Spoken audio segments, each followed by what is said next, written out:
নিয়ে আপনারা কথা বলছেন, কারোর সঙ্গে আলাপ করেন নাই। ভাই, অস্তিত্ববিহীন জিনিস নিয়ে আমরা কি করে আলাপ করবো? যার অস্তিত্ব নেই তার সঙ্গে সে বিষয়ে আলাপ কি করে হয়? আর আরেকটা কথা আপনারা শুনেছেন আমার জাতীয়তা নিয়ে, আমার একটাই ন্যাশনালিটি, সিটিজেনশিপ, বাংলাদেশের সিটিজেনশিপ। আমি এখানে আসার আগে আমার পরিবারের সঙ্গে আমেরিকায় থেকেছি, কিন্তু আমার কোনো আমেরিকান পাসপোর্ট নাই।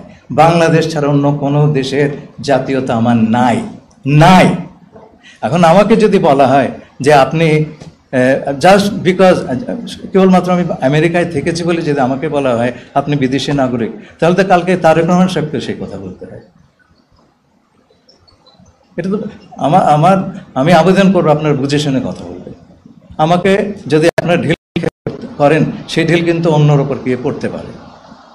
আমি যেটা নই আমাকে সেটা বানাবেন না প্লিজ।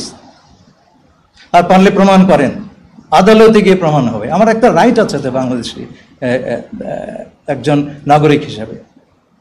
আপনারা যদি সেই রাইটটা রেসপেক্ট না করেন, আমি আপনাদের বলছি না, যে কথাগুলি উঠেছে সেটা খুব দুঃখজনক হবে। সেই কথাটি তাহলে যে কোনো লোকের উপর প্রযোজ্য হবে। সেই এলাকায় আমি তো জানি না জাতিসংঘ কোন দেশের সঙ্গে কার আলাপ হচ্ছে, আমাকে বলবে কেন, তাই না? কিন্তু আমরা বুঝতে পারছি যে অন্য কোনো চ্যালেঞ্জ নাই। এখন আমরা দেবো কি দেবো না এটা আমার সার্বভৌম সিদ্ধান্ত।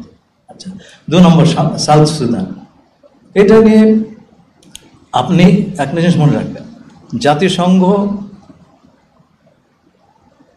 এই ধরনের বিষয় নিরাপত্তা পরিষদের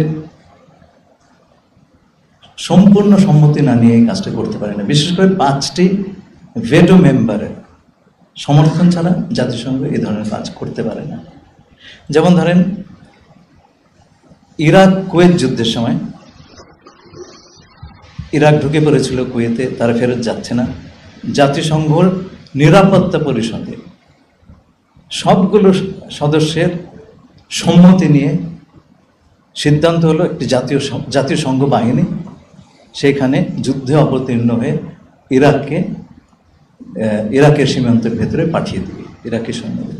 আমি সেই সিদ্ধান্ত যেদিন হয়, আমি সিকিউরিটি কাউন্সিলে নিজে বসেছিলাম, সবাই হাত তুলেছেন, কেবল কিউবা এতে ভোট দেয় নাই।